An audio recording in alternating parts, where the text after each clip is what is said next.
And welcome into episode 54 of the Level Flight podcast. We've got a full crew today. Elliot and Brian are here. And we've got a really fun episode. We've got a mailbag. If you saw on our social media, we reached out, asked for some questions, and you guys came through. We got a lot of really solid questions, so that's going to be fun. But before we get into that, Brian, how you doing? Good. I am on my second cup of coffee. I am, ready for the mailbag. We haven't done it in a while because we've been wanting to, and then we'd get to like the day before recording and go, "Oh, we forgot to ask." So we've managed to actually remember this time, and we are ready to hear what you have to ask us. I will just put in a note. We were in class Monday night, and Connor turned to me and went, "Oh, we need to do the mailbag." So it wasn't like it was. Yeah, it wasn't. It wasn't like it was a better, more advanced time. But yeah. So Dylan Sandberg episode. I thought we'd get back to doing that. We've missed a couple. I thought about that last week after. I was like, oh, there's been no 53, but next two there's 54 and 55. So wait, who's 55? I'm kidding. I was about to say, I'm not sure. Anyways, I don't know. Maybe he just got a 7-year contract worth a lot of money. Yeah, I don't know. Maybe I have no clue who that is. But Jets like throwing money around. Oh wait, no, they don't. Never mind. But they did. Yeah, they did. But they did. Let's get into it. Yeah, let's the Dylan Sandberg episode, mailbag. The Jets played 3 games over the last week. They beat Nashville 6-3, lost to Dallas 3-2, and then most recently last night they beat the New Jersey Devils without their top 2 centers 6-3. Great game at Canada Life Center. But let's just quickly roll through our thoughts on the first 2 games I mentioned there, the Nashville game and the Dallas game. Nashville, Kyle Connor scores the hat trick, and his second goal was deja vu from the one he scored back in 2019 against the Predators. That was cool. Yep. Cool to see. But yeah, what did you guys think of this game? Elliot, I'll start with you. Divisional opponent, and they just kind of took care of business. Yeah, I thought the last little bit of play from the Jets, like I'd say the last 5, I know they were on a win streak, but they've looked good even in their losses. Like, just to talk on the Predators game, I thought they controlled play pretty well. I thought they actually came out, they had a good start.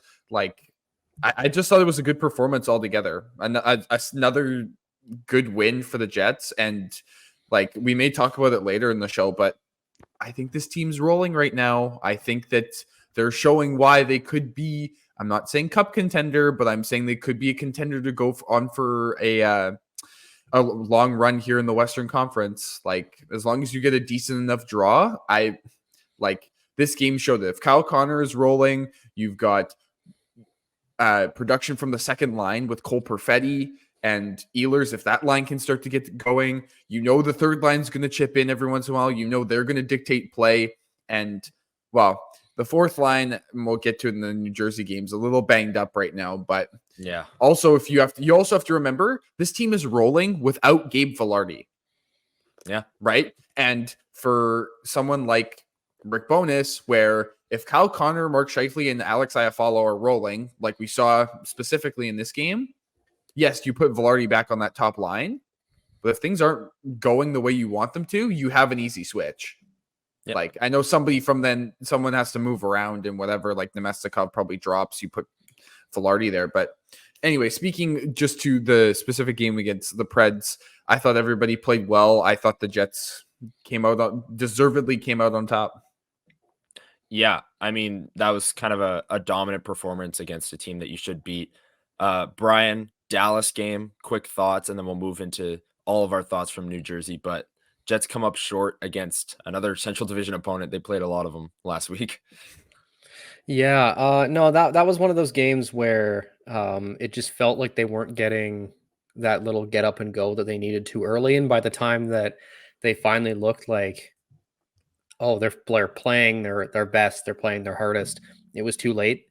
It's like they've got that opportunity late to really press, and they can't really finish it off there. But I think, like most of us, though, a lot of us were focused on another game that was happening just after that. But the game itself, though, I just felt like they were just not fully there until it was too late. Yeah, I agree. And then, yeah, that other game of the day you mentioned, we are going to talk about that at the end. The Bombers beat the Lions and moved on to the Grey Cup. So we're going to, kind of recap that and then preview the upcoming Grey Cup Sunday.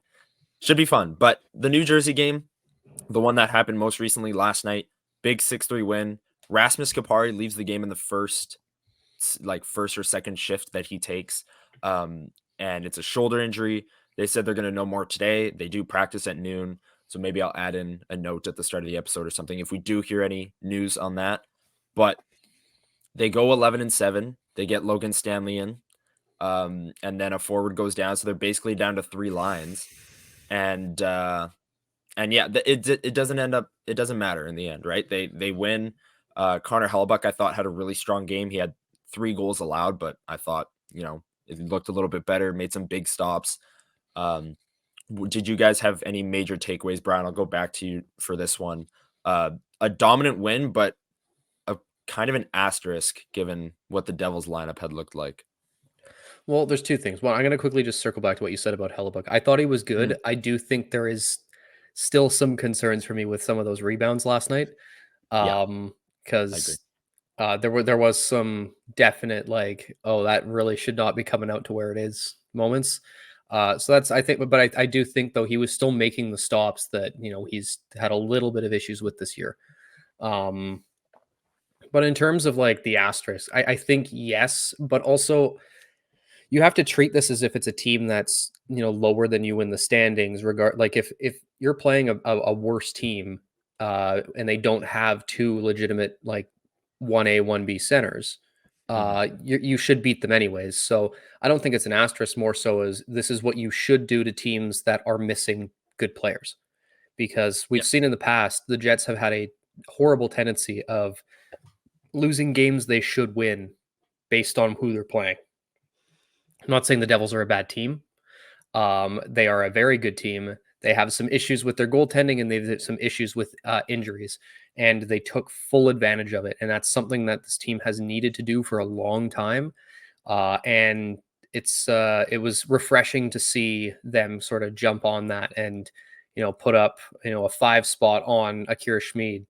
It wasn't a point where I was like, oh, after it got out in front, I didn't feel nervous or anything that they were going to give it up either. So yeah, this team has been remarkably consistent in the way that they've played this year. It's been, honestly, especially this most recent stretch, they've won 4 of their last 5, and I swear all of their wins have been the exact same. They look the exact same as a team, front to back. So it's kind of fun to watch, and a lot of the fans inside, the Canada Life Center behind me here, were really excited last night. They were having a good time. Elliot, what were your thoughts on the convincing win? I thought they played really well. Like Brian said, I think there was, I believe it was at the second goal, I think, where Hellebuck kind of had 2 pad saves in a row, and both, one of them went off a pad, went into the slot. A Devils player shot it. It went off his pad again, and it went right to a Devils player with an open net. His rebound control, I believe, I think I said to both of you last night, I believe it was the second goal, was just really, come on. I don't expect that from Connor Hellebuck. But again, like you said, Connor, he did his job. He made the saves he needed to make. I thought the going to 7 defensemen was a little bit of an interesting decision, especially against a team like the Devils. I don't know if that was the smartest decision. And I hate not being able to quote whichever. I know it was in the scrum last night. Connor, you probably heard Scott Arniel say it. And I just don't remember who asked the question or who it came from initially. But even Scott Arniel said last night, oh, normally seems to always happen when a team goes from 11 or from 12 to 11, someone always goes down. Okay, well then why do teams go from 11 to 11 to 7, especially if you know that's the outcome, right? I get Rasmus Kupari is a 4th line player, but he's a skilled player. He's been good on special teams. He's very good when he gets his minutes. That's somebody you need on the ice right now. And I get their whole, we want to get Stanley a game and whatever, da da da da da. And I get they probably would have played Declan Chisholm up here if they didn't have the option to condition him down to the Moose. But like I didn't personally think that the matchup for Stanley was there last night with the Devils. I get they're injured and all, but that's still a team that plays fast. They like to play in transition. That's just not Stanley who he is. But now I did think he looked fine last night.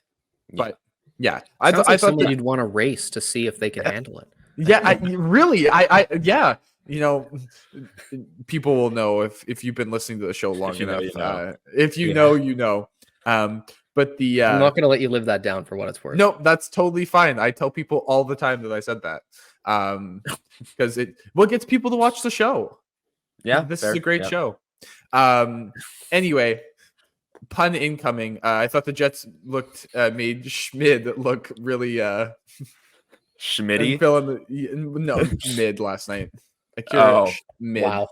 But, I will say though, like in terms of the Stanley thing too, it's strange to me. They toss Chisholm down to the AHL in a conditioning stint and immediately put him into second pairing minutes. Stanley played under 10 minutes. Like, I mean, if you're really like, oh, we need to get him into action, playing 10 minutes inconsistently with inconsistent partners is really not going to do that, especially at the expense of David Gustafsson. Which we have a question coming up about that, so I'll go into more of that then. But it felt like a very strange decision, and I understand that they're off for a few days here, but it just didn't really feel like it was the time to do it. And actually, it came back to bite them a little bit with the Kupari injury. Yeah, and I just want to quickly mention too, Kevin Sawyer on the broadcast last night interviewed Stanley asking him how he'd been. And yeah, I get it. These guys are human. They want to be playing. And when they're scratched, they don't want to play. And so he said, well, and Stanley looked at Dylan Sandberg and went, well, because this guy's playing so well, I can't get in the lineup. Well, to my knowledge, I don't think Sandberg was ever coming out of the lineup, Stanley. No, it's Schmidt or no one else, essentially. Yeah, it's Nate Schmidt, buddy. But like, okay, I don't know where you're getting Dylan Sandberg's coming out because the coaching staff love him. But last year, Sandberg was great, and they rotated Stanley and Sandberg like till the playoffs. So I maybe that's what he thinks, but they did that all year last year. But obviously, I think this year was a little bit different. Very true. But yeah, here's my thing. I don't mind we're going 11-7 to get this guy in, because Arneal also said, we don't play for 2 games. So what he was planning on doing was getting Ehlers and Perfetti more ice time, like 16 and a half plus minutes of ice time. Excuse me. Because there's only really 3 forward lines, and you'd mix them onto that 4th line, right?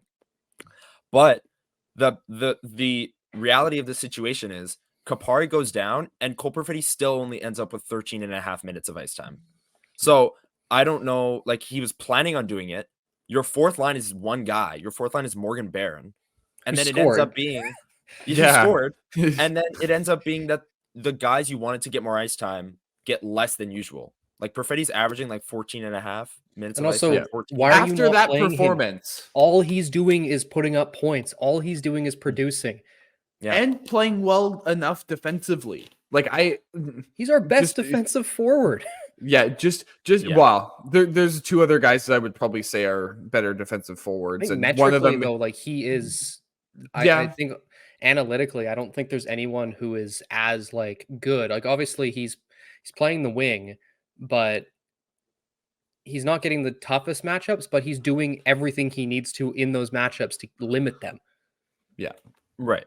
Yeah. And it's interesting because I don't see where, like, if you're going to go 11-7 to get a guy in, fine. And you want to play other players, fine. But that didn't end up happening. And you could just take Schmidt out. Like that's happened once this year is the Vegas game. You can just sit Nate Schmidt. You don't have to go 11-7 to get Stanley. For Logan Stanley, which is what happened, like you said. Right. So I don't know. It was puzzling, but it ended up working. So they just ended up playing. Granted, I'm gonna put a little bit of an asterisk beside Ehlers because he spent his fair share in the box last night. Right. But he ended up playing Perfetti, Barron, and Ehlers about the same amount of time that you would get from a third or fourth line. So he did manage to get them time with Barron. I guess. Just Yeah. he essentially said, "This is the fourth line now." Yeah. But I don't understand though how you can look at Cole Perfetti and not say we need to get him as many minutes as possible. Yeah. Yeah. And we're going to I talk about totally Perfetti in agree. the mailbag here. Yeah. I just want to say too about ice time. As much as I did mention like the Lowry, I almost said Nemestikov, Niederreiter line, like that third line with also Mason Appleton. You also have to remember that line gets deployed more than a third line normally would, so they play more second They are line the second minutes. line. Yeah, they are the second line. So Yeah. you have to No matter what the Jets try to tell us in their lineup graphics, that is the second line. And then you're getting that. But the thing is, though, I understand that he penalty kills and he does other things, but there is such a disparity between Nemestikov, Perfetti, and Ehlers in their ice time. Like Nemestikov had 17 minutes. Yeah. Yeah. Like how can you explain the 4-minute difference when Perfetti's the one who's, he's got he's scored in 4 straight and has like an 8-game point streak or something like that. Yeah, 7 or something like that. Yeah. Yeah.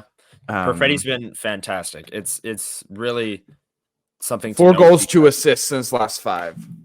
Sorry, there you go. Sorry to cut you off. Play the guys who actually produce, because eventually other guys are going to go through cold streaks. Like you can't expect Connor Scheifele, Iafallo to be putting up like 7 points combined a night like they have over the last like week or so. Like Iafallo has put up the same amount of points this week than he had in the entire season up to that point. Yeah. Connor has Kyle Connor now tied for the league lead in goals with Austin Matthews with 13. Which I think is still we're keeping pace with the Sharks as a total on the year. Because I think at one point last week, Austin Matthews had more goals than the Sharks had scored total. So Connor now challenging the Sharks to see what he can do. Absolutely. I just quickly on the Connor thing, I just want to bring everybody back because we've gone through the 1 year on the podcast and the 50th episode. What was one of the first topics we talked about on this show? Both of you. His ice cold start last year. Yep. And what has he done this year that it's been the complete opposite? Yep. He is absolutely just rock solid. Well, like it's crazy to me, and I think we all said it essentially a year ago that he's gonna be just fine. He will find a way, and he ended up being fine last year. And I'm surprised actually over the offseason, we didn't even talk about him going on a cold start. Like it's like we knew that he wasn't going to come out cold again. But I think he's a very streaky shooter. Like he's either scoring a lot or he's not scoring at all. Right. Like he is, and I think we all noted that last year as well. Like he's I'm going to score 2 or 3 on a night, or I'm going to not score. Or if I haven't scored in a while, I'll score 1, then none, and then go on a streak where I score 3 games in a row with 2, and I look like I'm the best scorer in the league, and then he just goes silent again. It's kind of similar to what we saw from 2016 Patrick Laine, or 2017 Patrick Laine, where he would score like 3, 4, 5 goals, and then we wouldn't see a goal from him for like 5 games, and then he would have another hat trick. But the other thing is, though, we didn't see that Kyle Connor until January last year. Had he scored at even half of that pace, he would have been like a 50 goal scorer last year. Like he's on pace for 60 plus goals right now. What we need to realize is at some point he's going to regress, but as long as he doesn't regress to how rough it was last year, we're probably getting 45 to 50 out of him almost guaranteed this year. And it's just he's there. I think at some point or another we're going to get 50 goal Kyle Connor, and I think this is it. Yeah, I think this is the best chance he's ever had, with given the start 13 goals in 15 games. That's really, really good. And then I want to bring up the shooting percentage. I mean, it was kind of obvious like that this was coming, but not to the extent that it is. His whole career he's been 16%, above 15%. And then last year dipped all the way down to 11.5%. This year he's up to like 19.5. So that's like a little high. his average is around the 15% mark, but still, if he's it's shooting regression from 15% last from this year. point forward, like he's still going to put up Exactly. 55 goals. Yeah. Exactly. Well, So what's he it on was- pace for? 65, 67, Like something 65, like that? but like, Yeah. It's not like that he's going to I get don't there, know. but like, Yeah. I think it's something to note that like we haven't talked about it a lot. He just got recognized as the NHL second star of the week for last week. Like, yeah, he is, if there's a definition of he's back, I think that he is back. I do agree that he has the best chance to win any sort of scoring award this season. Also, being that none of the other like normal candidates are like McDavid's not off to a great start. Matthews, he's tied with Matthews, but Matthews isn't off to like this 17 goal. Like I mean, he's got 13 in like 15 games. 13. Like, because for he Austin had Matthews, 2 hat tricks to start the year. Yeah, but Austin Matthews is going to finish the year with more goals than Kyle Connor. USA Hockey yes. must be just yeah. just sitting back with their popcorn and watching their 2 best US goal scorers right now, with Jason Robertson starting to look like he's coming alive. Like USA Hockey's goal scoring is frightening. And Canada's goaltending is also frightening. So if they played best on best right now, USA would win. That I don't even think that's a hot take either. But anyways, we said we wanted to go shorter with game recaps, and here we are at 22 minutes. So, if you're on video right now, you can see me looking down. I am surfing natural stat trick because I'm trying to push a Perfetti narrative later on with this question. So I'm not unengaged here, but this is what I'm doing here. I've got a narrative to push. We shouldn't be pushing narratives, but we're pushing all sorts of narratives, and all of them are involving Cole Perfetti. You know what? Goal Perfetti? Absolutely. Yeah. 4 straight. All right. Let's get into it. Do we want to take an ad read break first before we get into that? Would Mailbag? probably be smart, because this could devolve fairly quickly into a lot of talking. So yeah, let's do that. We're going to hear a word from both DraftKings and Raycon, who we appreciate sponsoring this episode, and we will be right back. It may be too early to start decorating for the holidays, but it's never too early to start your holiday shopping. Why not take care of it now, before the crowds and packed calendars make shopping a total nightmare? Especially when you can get some of the best deals of the season well before Black Friday. You can shop Raycon products now and save up to 50% off, because their early Black Friday sale is going on right now. You've heard us talk about Raycon's products before, several times on this podcast. And, Raycon made a name for themselves in the audio space. Their products, like the everyday earbuds, known for delivering high quality and thoughtful features, just a 32-hour battery life and a perfect in-ear fit for all-day wear and lasting comfort. And this past year, they expanded their entire business with the introduction of Raycon Home and Raycon Power Tech. Their 5-star reviewed Magic 180 cable allows you to charge iOS, micro USB, and USB Type-C devices 8 times faster with 100-watt power delivery. Their faucet filter ultra filters the water in your tap against chlorine and heavy metals. It's a must-have for ensuring the water you use to wash your face and brush your teeth is, actually clean. Raycon is known for delivering high quality and thoughtful features at half the price of other premium tech brands. It's no wonder their products have racked up tens of thousands of 5-star reviews. To get everyone the holiday shopping spirit a bit early, Raycon is currently offering 20% off everything on their site, with select products up to 50% off. So beat the crowds and save now. Trust me, you do not want to miss out on Raycon's early Black Friday sale. Hurry now to buyraycon.com/THPN to get 20 or 50% off site-wide. That's buyraycon.com/THPN to score up to 50% off Raycon products. Buyraycon.com/THPN. Bet the action on the ice with DraftKings Sportsbook. After the Jets have gone on this little run here, did you know they're still plus 750 to win the Central Division? Something to think about for sure. Download the app now and use code THPN. New customers can get $150 instantly in bonus bets for betting just $5 on hockey. That's code THPN, only on DraftKings Sportsbook, an official sports betting partner of the NHL. The crown is yours. Gambling problem? Call 1-800-GAMBLER or visit www.1800gambler.net. In New York, call 877-8-HOPE-NY or text HOPE-NY. In Connecticut, help is available for problem gambling. Call 888-789-777 or visit ccpg.org. Please play responsibly. On behalf of Boot Hill Casino and Resort in Kansas, licensee partner Golden Nugget Lake Charles. 21 plus, age varies by jurisdiction, void in Ontario. Bonus bets expire 168 hours after issuance. See dkng.com/hockey for eligibility and deposit restrictions, terms, and responsible gaming resources. NHL and the NHL Shield are registered trademarks of the National Hockey League. Copyright NHL 2023, all rights reserved.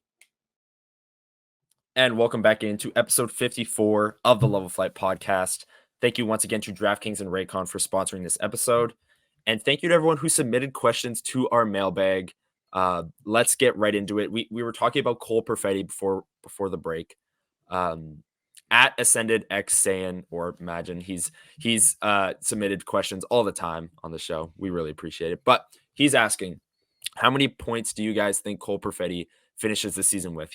In the question, he says goal Perfetti, like Elliot did earlier. But yeah, I'll start with you, Brian. How many goals? Or sorry, it's points. How many points do you think? You see, I'm getting all mixed up now. He's just scoring so many goals. How many points do you think Cole Perfetti finishes the season with? Well, the thing too, where it's if he gets any more ice time, this number changes. Because right now, I mean, in terms of all-purpose ice time, he's averaging only 13 minutes. 5-on-5, he's only averaging about 11. And he's still scoring at a near point per game pace. Like his points per 60 leads the Jets at 5-on-5, and it's not particularly close. He's got 3.26 total points per 60. The next closest is Niederreiter with 2.64. Like it's insane. The disparity there is wild. But I think we see him end up with, I'd say, somewhere around 65 to 70 points. And, at his current rate, you're probably going to see about 20 goals. And I think that is something that in his year, he's 21 years old and he missed the better part of last year and the year before. And he's coming in and looking like this and playing a rock solid defensive game. That's why he was picked in the top 10. That's what we've been looking for. That's what we're getting. He's scoring. He's, putting up points. He is making everyone else look great on the ice because, he's able to just feed passes through and have guys with wide open nets. So I think you're looking at probably around 20 goals, 65 to 70 points. I think he pushes closer to a point per game, though, if he finally starts getting that ice time. And you could see closer to a 70 to 80 rather than that 65 to 70. Yeah, I agree. Yeah. Elliot?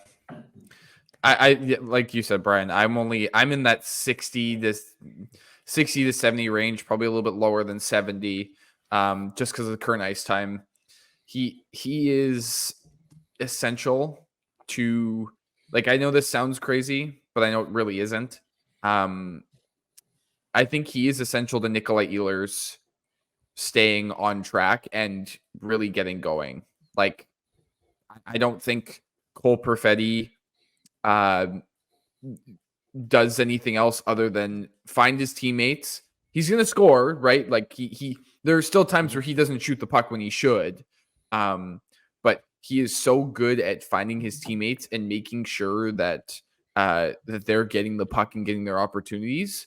And so for a guy like Ehlers who shoots the puck a lot, who's a puck dominant player on his line, I think that's huge. So I think him paired up with Ehlers, and if Ehlers can actually start to get going and Perfetti doesn't have to rely on Nemesnikov to put up points for him to continue his point total going up, I think we're going to see a really good season out of Perfetti. But I like Brian said, I'm very impressed after the last 2 seasons of being injury riddled that he has started the first 15 games and he is playing as well as he is, honestly. Not that I didn't think he could. I just think that I don't think that he was expected to. So yeah, he's definitely go ahead, Brian.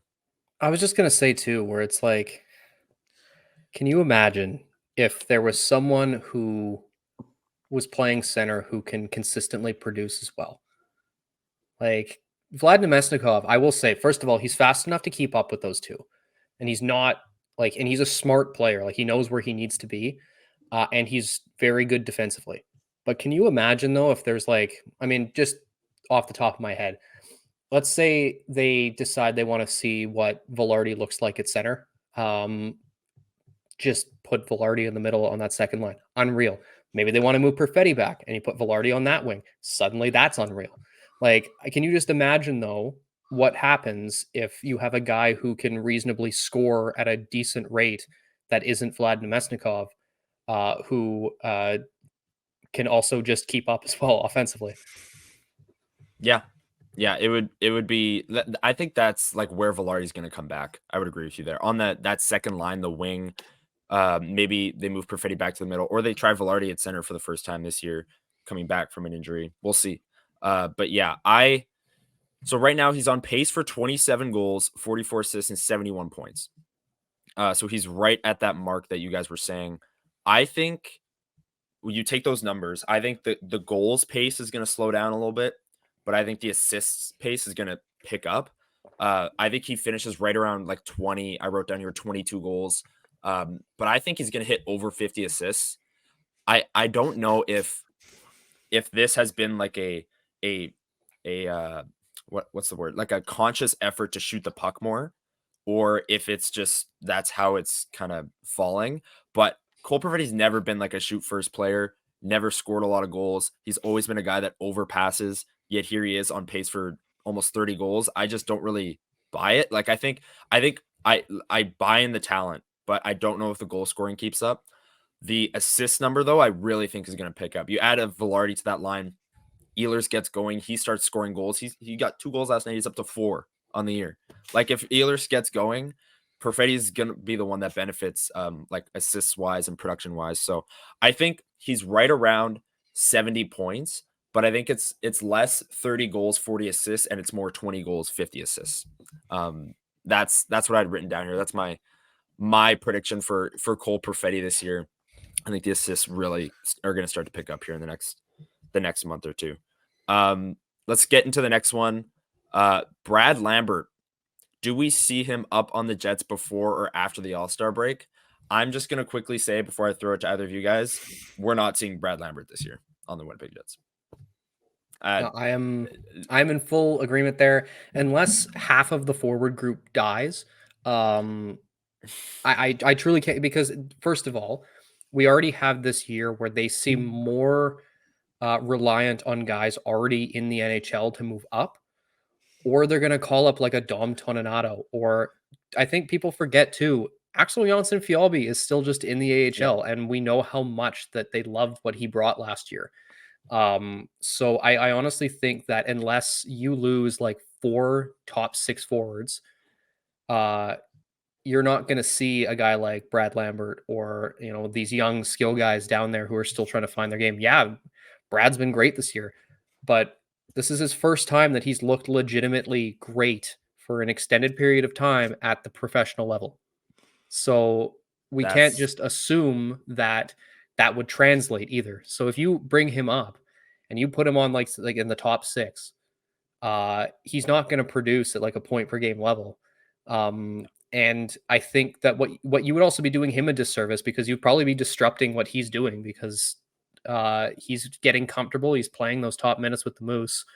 And I think that unless you see a ton of injuries or somehow, I think it's hand in hand. You see a ton of injuries and the Jets fall off and they're missing guys like Scheifele, Connor, Ehlers. They're all, done for the year or something. Because then at that point, you're not making the playoffs. So you're going to bring up the young guy. Until that happens, he is going to be stapled to that top line in the Moose. I want to bring up 2 things. One, Brian, just to continue your point about Brad Lambert coming up, might we all not forget that Ville Heinola did many good things for the Moose over many different years, and it only took until this season for the Jets to go, oh, you know what? I think after 3 really good seasons in the NHL and dominating almost every preseason, that I think it's time for him to make the NHL roster. Right? Like, Brad Lambert did not play very well. He played well in the preseason last year, did not play well with the Moose. It then got him sent down to the Canadian Hockey League, specifically the WHL. Yes, I know. I know him and the Seattle Thunderbirds went to the Memorial Cup. They won the Western Hockey League championship. But that is quote unquote, if you want to take it this way, that is multiple 2 or 3, if not 4 steps from the NHL. And he dominated the CHL after not looking good in the AHL, right? So I feel like we see like a Kyle Connor path where maybe he starts next year with the Moose and then comes up and becomes a fixture. Because there's yeah. like that's what we're looking at. But this year, so many different things need to happen for him to actually come up that I don't think it's going to happen. And if it does, it's not in the scenario that you want it to be. Yeah. Connor and I, when we spoke to Murat Atesh of The Athletic over the summer, or I guess just before the season began, right? We keep bringing that interview up, but it's because we all 3 of us on that show that day agreed that like none of the young skill guys, a Chibrikov, a Lambert, a Lucius, nobody else is coming up unless there's multiple injuries to the top 6. And I know we're about to talk about Gustafsson here in a little bit, and we've talked about the Kupari injury, but the Jets aren't going to be calling up a skill guy for a bottom 6 injury. Even though Kupari is more of a skill guy in the bottom 6, he's still a bottom 6 player to the Jets, and so they'll just bring up an Axel Jonsson Fjallby, a Toninato. Yeah, they will bring up somebody else that's not one of the skill guys. And that's not to say that those skill guys aren't playing well enough to, quote unquote, get an opportunity. It's that the Jets just don't like doing that. And so that's just against what they do. I mean, let's be real. Like, I think we'd all love to see what Brad Lambert can do at the NHL level as soon as possible. But there's a level of realism to this, right? Where you have to realize if he's the one coming up, you're probably not going to like the reason why. Yeah. 100%. Yeah. And I think you said it best, Brian. It would be a disservice to him. He's playing center at the pro level for the first time in his career and killing it. Like, just let him cook in the AHL. Like, there's no reason to bring him up. He's not adding to this forward group. Like, the Jets are scoring 6 goals a game on this homestand and this winning streak. They've put up multiple 5s and 6 spots on their opponents. You don't need more goal scoring. You can always get more goal scoring, but not from that specific thing. But but it's also not fantasy hockey. Yeah. Anyways, yeah, the Brad Lambert thing, he's let him stay in the AHL. He's doing great. And just kind of leave him be, because he needs to develop as a center for this organization's future, and he's doing that right now. Outside of Brad Lambert and Rutger McGroarty, this is another question. Brad Lambert and Rutger McGroarty aside, who are your guys' favorite Jets prospects to keep an eye on, you're keeping tabs on? Brian, I'll start with you. I have a soft spot for goalies, so I'm gonna go Dom DiVincentis. He's still young, he's still fairly raw, but from what I've seen out of what he does in the O and what he's doing, he's probably going to be the starting goalie for Team Canada at the World Juniors this year, as long as he's healthy. Like, that's the thing. Like, and he's had a very good run of health too to start his career, which is great for any young goalie. And I think that it's one of those things where you really hope that his successes in junior are attributed to process rather than just results, because if it's attributed to process, then suddenly the Jets are looking real set up for the future. And then Thomas Milic is no slouch either. Like, he went down, he started in the ECHL this year, did really, really well. He was just called up to the Moose, had his first action in relief of Oskari Selman. And a start. And then, but like, he was doing really well with Norfolk in the ECHL, which I'm assuming he's going to end up back there once Colin Delia is back situated. And, but I think it's a great thing for him. And a lot of good goalies get their little, their first kick at pro action in the E. So it's like, you're not gonna, it's not a bad thing that he's playing in the lowest pro league that's affiliated with the Jets. No. I think it's great for him. Like, I mean, like a good example of this, and I think we're going to see him either before the end of the year or the start of next year, but in Detroit, Sebastian Cosa, I'm not 100% sure. He played all of last year with the Wings ECHL affiliate, and he came a long way, and now he's playing decently with Grand Rapids in the AHL. So it's you're seeing that's a decent pipeline, and I think that's key, honestly, for NHL teams to keep that link with another league too, because there's not only enough room for two guys in the AHL. Otherwise, you're sitting guys for too long. And the three goalie system, the Moose have done it before, and it has not worked. Yeah, that's very true. Evan Fournier, number one goalie. Yeah, I just quickly, Dom DiVincentis, very good goalie prospect, and yeah, like you said, Brian, for him to sit in the E is not a bad thing, especially if he's getting time. If he was a backup in the E, I'd be a little worried, but because he was the starter down there, I think it's just fine. Also, just wanted to mention, I know DiVincentis did get a little bit of a knock. I believe it was a couple weeks ago. He was out for about a week and a half, I think, for North Bay. But nothing to be worried about. Sticking in the O, I will go with recent Jets first round pick. And if you've listened to the show, I banged his drum for the Jets to take him. And lo and behold, he was there and available. Colby Barlow, 14 points, 14 games. He's got 9 goals already. Not that this team apparently needs more scoring, but that's what he does. All he does is score goals. And he's really good. I know Connor and I got a chance to watch him training camp, dev camp. Not that he was I know he was going up against pros.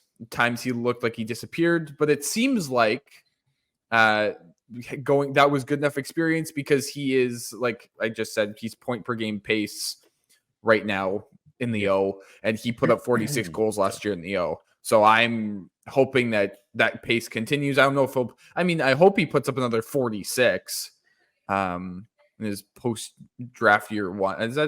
I forget how that all works. But we'll see. I just hope that he's young. He just February 14th, his birthday. He'll only be turning 19. And if the Jets already looking at him to come into dev camp and such, and I know excited. And training camp, I think he is the perfect blend of a player that, yes, he isn't great defensively, but he, unlike somebody else on the Jets team that loves to score goals, Barlow is not afraid to get dirty in the corners, win some puck battles. He doesn't mind playing against the wall. So I think he's a perfect player for this Jets team that likes to play and likes to spread out the ice, play along the boards, play in the corners, but he also can shoot the puck, and he's got pretty decent hands too. So his development, I think, is going to be pretty paramount. I wouldn't be all too surprised if he is a guy that at the end of the season gets the potential Moose treatment, depending on where the Moose are looking at towards the end of the year. But we'll have to come up and see. But he is one of my favorite prospects in the entire system. Yeah, and I'm going to stick, with kind of highly drafted players. I guess DiVincentis was in the 7th round, so he kind of stands out on this list. But I'm going with Elias Salomonsson, just the best defensive prospect the Jets have, just based on how he plays and what he's been able to do at his age in the Swedish Hockey League, SHL, I believe it is. Yeah. We talked to Scott Wheeler a long time ago, 3 months ago, and just asked about Elias Salomonsson because there was a lot of chatter around his name. And Scott basically said, he talked to their general manager, their head coach, their management staff, and they were really impressed with what he did. He was made the best impression on that team over the course of the year. So really excited to keep tabs on Salomonsson and how he's doing. And the World Juniors, people are going to start to notice, because last year he got hurt and didn't make it to the World Juniors with Sweden.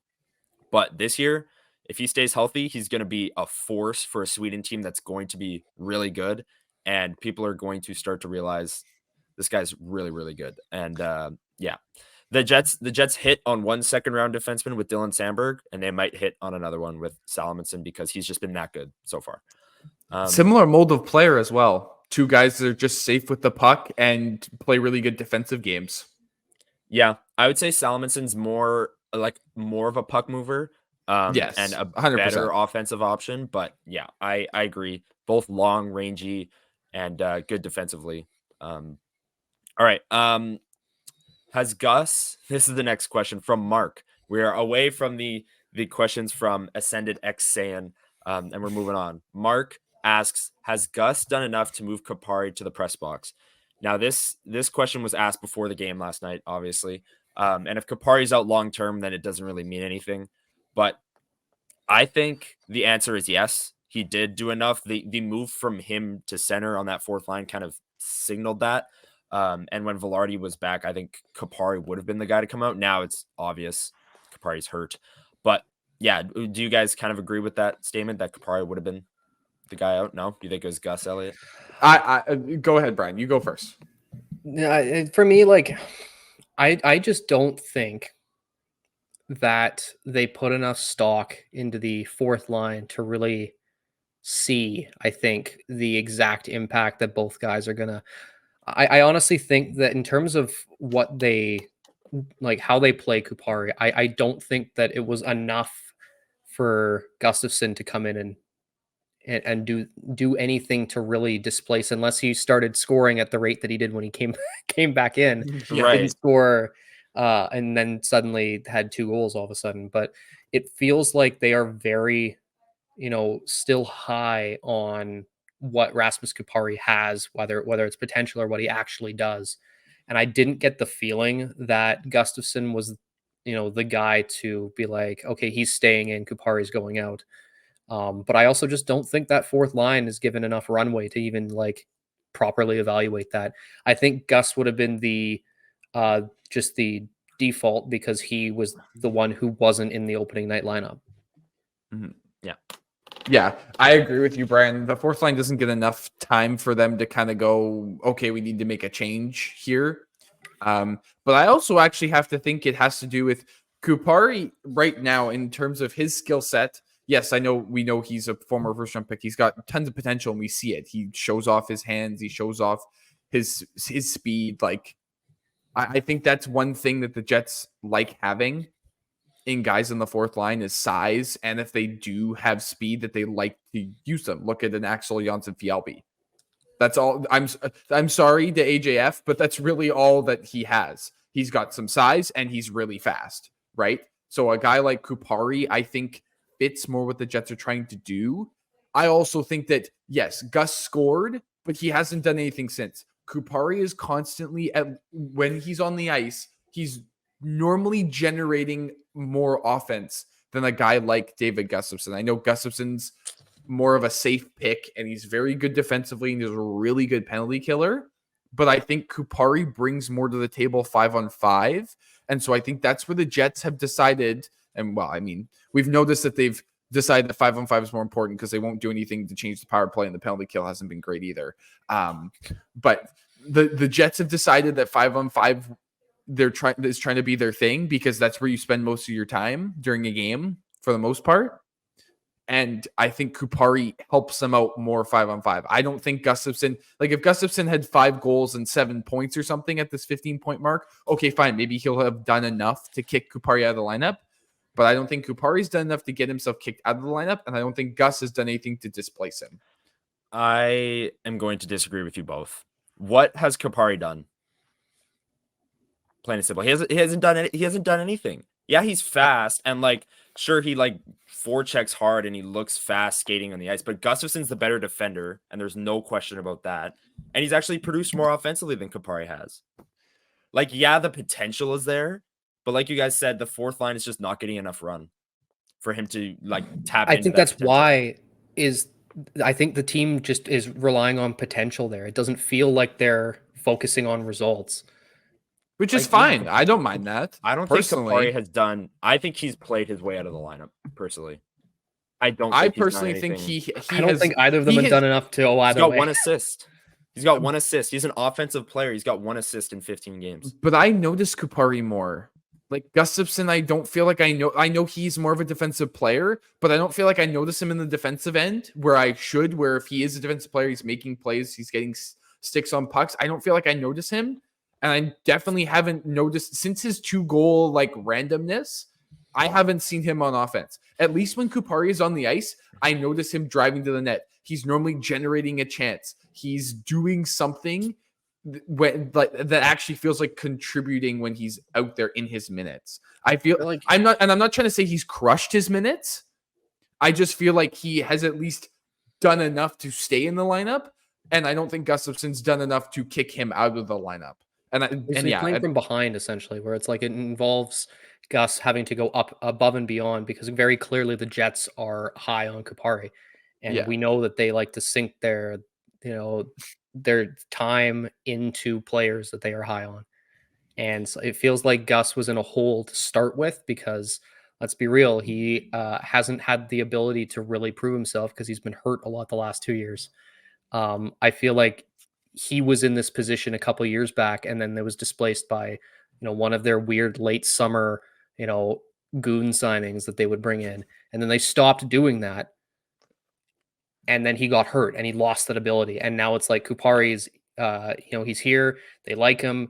I just think that he was playing from behind. I don't think either guy is going to move the needle for you. I don't think it's one of those situations.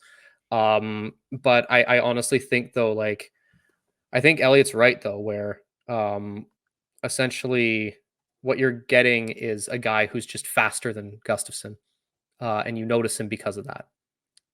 And I guess the noticeability factor, sure. That's the thing. You're going to notice Axel Jonsson-Fjällby more than David Gustafsson, because Axel Jonsson-Fjällby's faster and he's pulling away from guys. Gustafsson's not fast, but he's smart and he's strong. But I think if you swapped out Kupari for Jonsson-Fjällby, you'd still probably notice Jonsson-Fjällby more, because he's the one who's going to be, flying around out there. It's like, I guess you don't notice a guy who's rock solid defensively and playing a good game because he's doing his thing. You notice the guy who's going to be making the weird plays where he's sending himself flying into the corner or pulling past a defender to try and get to a loose puck. But I also don't feel like you guys can correct me if I'm wrong, but I also don't feel like I've noticed Gustafsson defensively either. And I know that can be a good thing, but I don't even feel like I've seen him get a stick on a puck or make a defensive play either. So to me, it's like, okay, well, if you're defensive, that's great. If you're not making any mistakes, that's fantastic. But you also hope that you'd make a play on the defensive end as well, right? There's a balance of both sides to that coin, right? So to me, if he's being solid, fine. But I kind of expect you to make a play every once in a while. Like Kupari hasn't scored. He hasn't scored many, he hasn't gotten many points either. He hasn't accumulated much. But at least he's generating chances and he's generating momentum offensively. I don't feel like Gustafsson's making a play defensively or getting a stick on the puck, getting an interception, and that's generating momentum. He's kind of analytically. They're the exact same. They produce the same amount of shot attempts. They produce the same amount of expected goals. So at this point, you're pulling a name out of a hat and you're essentially getting the same, results. So yeah. Which I find a little interesting that Kupari isn't generating a little bit more offense than that, but I can also see how that's the case. That's the thing where it's you can only produce so much when you're just getting thrown out there occasionally. I would not be playing Rasmus Kupari more than 8.5 minutes a night. I don't know. I just don't see the appeal. I don't know if this is the right way to phrase this, but I think his speed is like empty calories. It's he's flying down the wing, but then he loses the puck and it ends up in the corner anyways. And nothing happens because of it. He's a fast skater. Yeah, there's flashes. There was early on in the season where he would get sprung for a breakaway and you're like, whoa, Rasmus Kupari is super fast.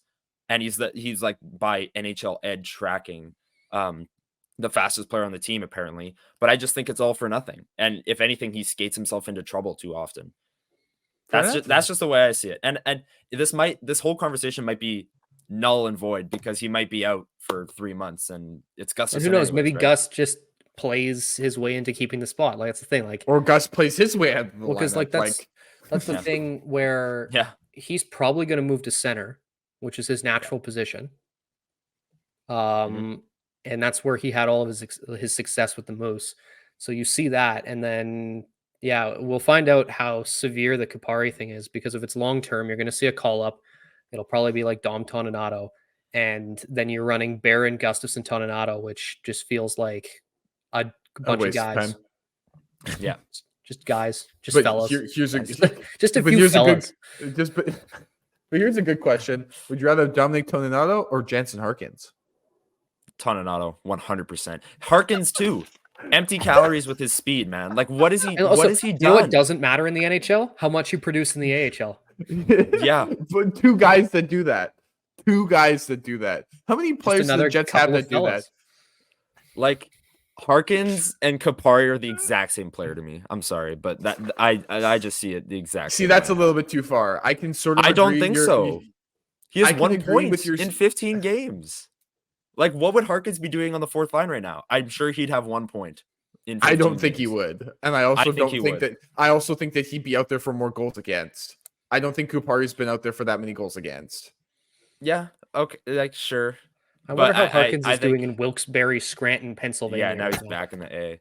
Anyways, we gotta get moving. We got to move on. This How isn't a did Pens our podcast. conversation about 2 fourth-line players go for like 20 That's always minutes how there? it goes. That's We've hit always an how it always hour how after it the goes. recording, and we just spent 20 minutes talking about Erasmus Kapari and David. And this Yes. next topic is going to get me riled up because, oh God. Well, we're gonna combine. I know you guys see the questions in the doc. We're gonna combine these two because they're kind of similar. So Zach, who we used to go to school with at CMU, super nice guy. He asked, "What are some trade targets for improving the defense, or is it really necessary?" And then Dom on Twitter asked, "What are the Jets missing to really be a contender?" He's thinking a top 4 D-man and another middle forward with grit. So the combining of the question that I'm going to do here, so we answer both at once, is: do you think the defense is like makes the Jets a contender? Is that what they need to take that next step? Or is there another piece like Dom mentioned where it's like a middle 6 forward? And then if you have anyone in mind, like some trade targets, Elliot, I'll start with you. I've been banging this drum as well. Just like Colby Barlow, I've been banging this drum all summer for the Jets to make a move at defense. Like Connor and I were just having a little chat the other day, and I said, with the Calgary Flames a fire sale, the Jets need to be calling about every single one of their defensemen. Just to see who's available. I think the Jets need to look at any other team that is not in playoff contention currently or is looking like they are not trying to compete. I'm not going to name teams because I could go on for forever, but just to keep it quick and short, a top 4D would be fantastic because then that means you move either Pionk or Dylan down, preferably, hopefully, well, I mean, both of them have their, I think with Dylan's heater, you can't move him down. So I think someone like a Sandberg with Pionk on the third pair would be great. And you bring in a guy, because you're not touching the first pair, and then either you make another acquisition at the deadline for a depth D or something else. But personally, I think if the Jets brought in a top 4D, I think that increases their chances of, I think, especially competing in the Central even better. Bringing in a middle 6 winger obviously would help. That would be more of a deadline acquisition. I think the Jets need to be looking for a defenseman now and pulling the trigger on somebody now. Because I get that the price is cheaper at the deadline, but I think this team has shown throughout the year that guys like Nate Schmidt, Neil Pionk at times, Brendan Dillon before this recent hot streak, those 3 have been very, very inconsistent, and they need a consistent top 4 to be a contender. So if this team is considering trying to either win a cup or be a Stanley Cup contender, I don't think you really need to touch the forward core, especially if, like we talked about last year, about Nikolai Ehlers being that trade deadline acquisition. You can kind of think of bringing back Gabe Velarde after all this as him being another addition once more to this already clicking forward core. So obviously bringing in somebody else helps, but I don't think you need to look there. If there's somebody cheap that you can throw a 4th and a 7th at, or a 3rd and a 5th, something nice and cheap that will add to your lineup, fine. But I wouldn't mind trading a prospect right now for a defenseman. Yeah. Brian, do you agree? The issue that I have here is if you're trading for a defenseman who you're planning on putting in the NHL lineup, you're adding to an already irritating logjam of a bunch of guys who are just like, they have hot streaks or they're really, really bad. A bunch of fellas. Just a bunch of fellas. But like, I'm sorry, but if you're bringing in another guy who's just going to play similarly to, the Pionks or Schmidt or Dylan, and you're not moving one of them out to make space money-wise, I'm I want to see what happens when suddenly Mr. Villahanela is healthy, who would want a spot likely out of camp. Like, Mhm. I think you're better off if you. The only way this works is if you move one of the contracts there. Like if you somehow get someone to take Nate Schmidt, Mhm. then suddenly I'm okay with moving. For a defenseman. But it just to be realistic, I think that what you're going to see here is a move that won't really move the needle, I don't think, because you can't bring Mhm. anyone in without, somehow keeping better players out of the lineup. Yeah, I Yeah. agree with what you said there. I think the lineup where it is right now, what I think it's missing are like game breakers. So like Yeah. a bona fide top pairing right D or a bona fide top line center. Like I know Mark Scheifele's been great, and if he can keep this up at both ends of the ice, he's been great. If he can keep it up, fine. He's a top line center, right? But Yeah. I think they're missing like those top end of the lineup players, and you're not going to get that until the deadline when a Timo Meyer becomes available or whatever the case may be. Now, the question is, for me at least, is whether or not they should even make a move like that, depending on where they're at the deadline. Because let's be honest, I'm not 100% sold on the Jets as like a contender yet. I know they've won 4 or 5. I know they're rolling, but I was walking, I carpooled with Jacob Stoller of the Hockey News and Yahoo Sports. Does great work. Go check him out on Twitter. We were talking about this yesterday. The Jets against playoff teams, their record is bad. Like, Yep. okay, they can beat up on New Jersey without their top two centers, Nashville, St. Louis, Arizona. Great. They've lost twice to Vegas. They got curb stomped by LA.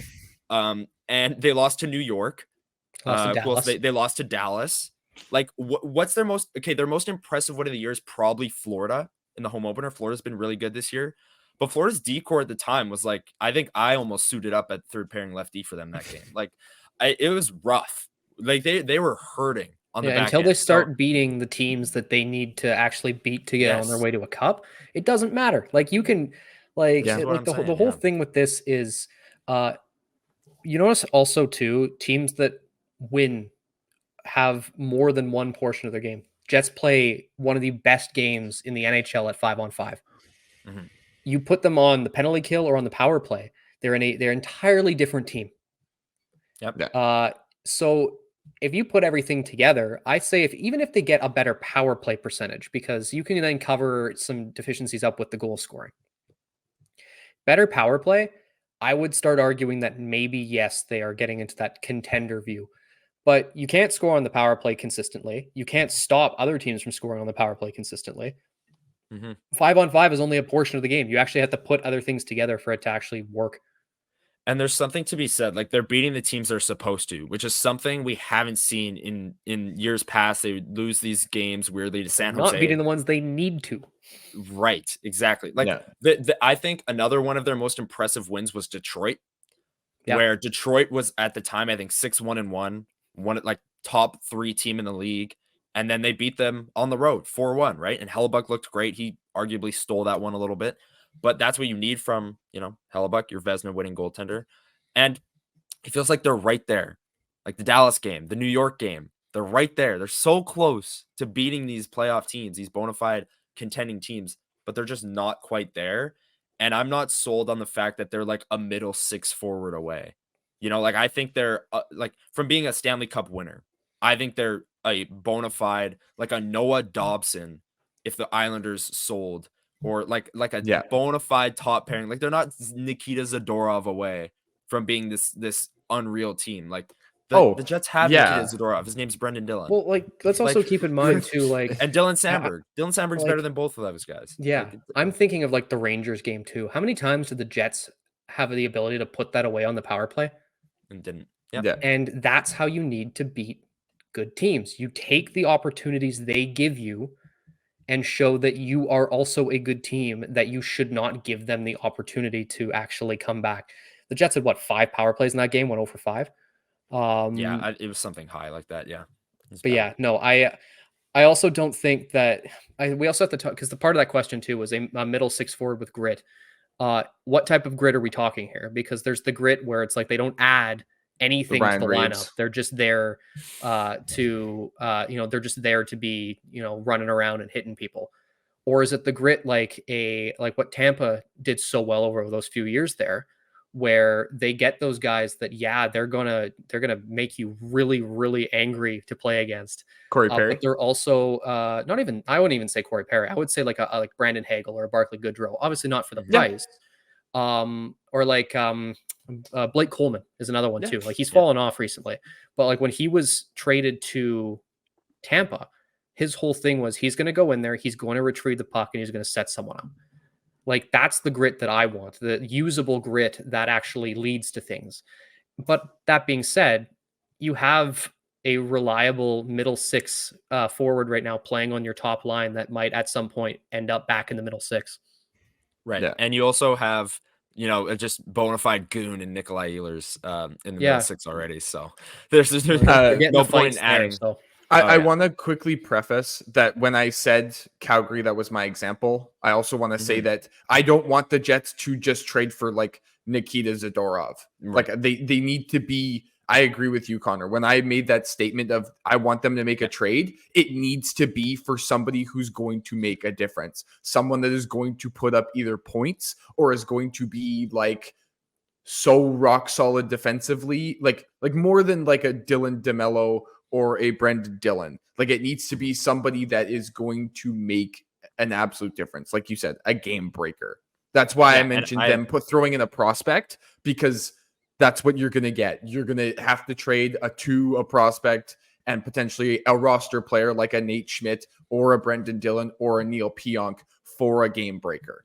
Like that's, and I even at that point, I still don't think the Jets are a Stanley Cup contender.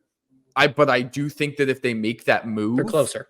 They're closer, but I would actually say that they would go on a run in the Western Conference. Like I not that I would bet on it, but I wouldn't be surprised if they, like you said, like if they stacked it up, they traded for a Noah Dobson, and then the Jets went to the Western Conference Finals. That I wouldn't bet on it, but if they did it, I go, okay, that makes sense. They traded for a game breaker, they gave up assets, and that's what it got them.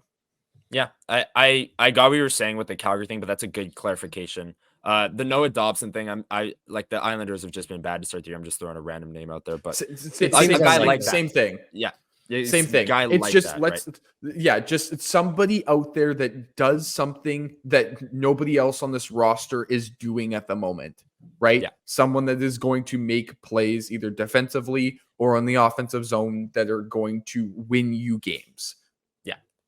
Yeah, let's get into the final 2/3 questions of the mailbag. Thanks again to everyone who submitted questions. These are great. Gives us something to debate. When this is from Rebel, who has submitted questions almost every time we've done a mailbag. He just likes to hear his name being said. Exactly. But he asked a two-parter. When Gary Bettman retires, who takes his place?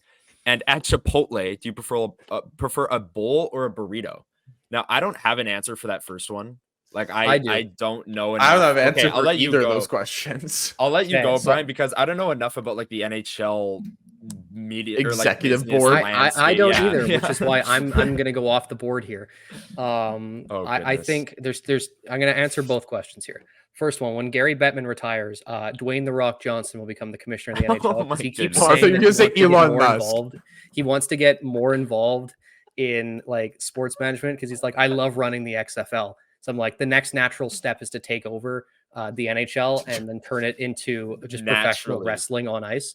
But then, it already is, but then what we're going to be able to do here is we're going to, first of all, make clear that we don't have Chipotle in Winnipeg. But I know enough about the sort of like that sort of restaurant, like a Qdoba or a Burrito Splendido, stuff like that. Or a Barburrito is where that's by default. So we have the option. I'm going to go with a bowl because it just feels it's the only right choice. Like you can, first of all, easily customizable. Like you can customize a burrito, but then it just all gets like mashed together. Yes. When it's a bowl, it feels like you get the choice of how you want to layer things, and then it's just like you're eating just like a delectable meal. Yeah, like you get a burrito and it just goes everywhere. You don't even end up eating half of it because it's just so Then you have like messy. a half wrapped up piece of tinfoil in your fridge, and then you're like, oh, Yeah. that's gonna go bad. Yeah, you gotta Uh, play with the tinfoil to like bring it down to take another and then bite it's of the soggy. burrito. Yeah, it's just not the right choice. I've had Chipotle my fair share of times when I go down to the States for, I don't know, miscellaneous reasons. But bowl, 100%, I'm on the bowl train. I've never gotten a burrito and I never will get a burrito. Bowl is Okay, the well, only let's prick. not do that. No, Like, I I will get a no, burrito. I have to be in a mood never. for a We're burrito. going there, apparently. Oh. No. How is Man. this a question that we're talking about on a So recording? so here's my addition to this. I've never been to Chipotle, first off. Yep. Don't go to Cadoba or Burrito Splendido very often. Mhm. So all I will add is the only time I will get a burrito is if I'm not adding more than like 3 or 4 things to the burrito. Like if it's Like a meat, beef and cheese, cheese. lettuce. Yeah, like beef, cheese, lettuce, tomato. Done. Because after that, I agree Maybe with some you beans. guys. Oh no, Get absolutely the not. beans out of there, man. Yeah. What? Okay. Beans No, and My point being, after like 4 ingredients, it all starts to fall apart. So there's no point. Yes, And I Thank normally you. don't go to any place. I don't normally go to places like that anyways. Not that I don't like the food. It's just I just don't like. I'm never near one, so I don't even think about it. Yeah. So Beans though, perfect example. Something I would get in a bowl and I would enjoy in a bowl, but not in a burrito. never in a million years I would never get beans in a burrito. Like it's too like why? Like Okay, we're having sorry, a food it's section clearly, on every single pod now. yeah. Yeah, we've scrapped the NHL headlines if you haven't noticed, and we're just talking about food, and yeah, maybe we'll add like Gary a Bettman. beer Let's segment or let's something. bring it back in for the last question here. Yes. For the Jets, actually. Yes. Do the Jets? This question, sorry, got to get the questions up, is from Vinny at Winnipeg Jets with a Z on Twitter. Do the Jets do a jersey rebrand next season, heritage colors with the current logo full time, or maybe something else? I thought that going into this season would have been the perfect time for the Jets to rebrand. There was a lot of rumors about it, weirdly. They were wearing the heritage gear for all that practice stuff. and training camp. I think it's coming soon. That's all I'm gonna say. I don't think it's like next season soon, but I think in the next 5 to 6 years you'll see some sort of a rebrand, and the original jersey that we see now will be altered somehow. I don't know if it's gonna be heritage with the current logo. I don't know if it's gonna be maybe add more to the current jersey and just keep it as is. But you'll see some tweaks, I think, in the next 5 years. I don't think that's like a hot take. That's a long time. And they've had these jerseys now for what, 12 years, 11 years. So I think it's coming soon. Yeah. I'm right there with you. Agree? That's about where I'm at, because it feels like they missed the opportunity this last year, but they're probably going to work towards it over the next couple, because it doesn't feel like we're going to get it next year now as well. Yeah. I actually think it might be longer than 5-6 years. I think it's longer than that. I don't think they're going to do anything. Teams rebrand all the time, though. Like you see, I know, like but Boston, like Jets. Boston. Okay, but you can't call Boston. You can't call Boston a rebrand. The logo, though. Their jerseys are completely different. Like an original 6 team just rebranded, and their jerseys are like a cream. Like their road jerseys are like a cream. They're not even white. Yeah, but like the logo, like I'm just I saying, don't know. like Either original. Don't want to get teams too much. This is too. Don't want to deep. get too. Yeah, it's too deep. I don't even want to call like teams like Boston, the Leafs, Montreal. They don't really rebrand. It's more not a like rebrand. it's a refresh. It's a refresh. Like look at the Leafs. That's it's what I still think the a Jets Leaf. are gonna do. Yeah, as a like refresh, not like a complete rebrand. They're not. I don't think they'll go back to the old logo. But that'll be like an alternate thing. To me, I don't think then if you're doing a refresh, then don't do anything at all. Just make it more alternates then. If you're gonna do a rebrand or a refresh, don't do a refresh, do a rebrand.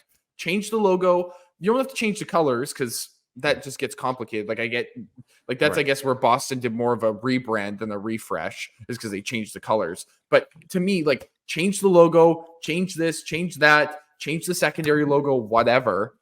Like, if you're gonna do a refresh, then just go make an alternate. Like, realistically, Yeah. just go make an alternate. Don't waste everybody's time and call it a rebrand and say that you spent so much time doing this when you like added this to whatever logo. Like, get out of here with that. Just change it up. If you're going to change it up, go completely different. Like, I don't want, like, I guess teams in the NBA do the same thing where they kind of, but I like when teams go away from their previous logo and completely change what's on there. Like the Charlotte Hornets went from, I know they went from the Bobcats back to the Hornets, but they've done different things to change what their actual logo is, right? Yeah. Just as an example. But yeah, the NBA, I think, is a whole nother discussion, because I personally think they do it way too often. Like they are constantly rebranding New Jersey's, kind of oversaturated.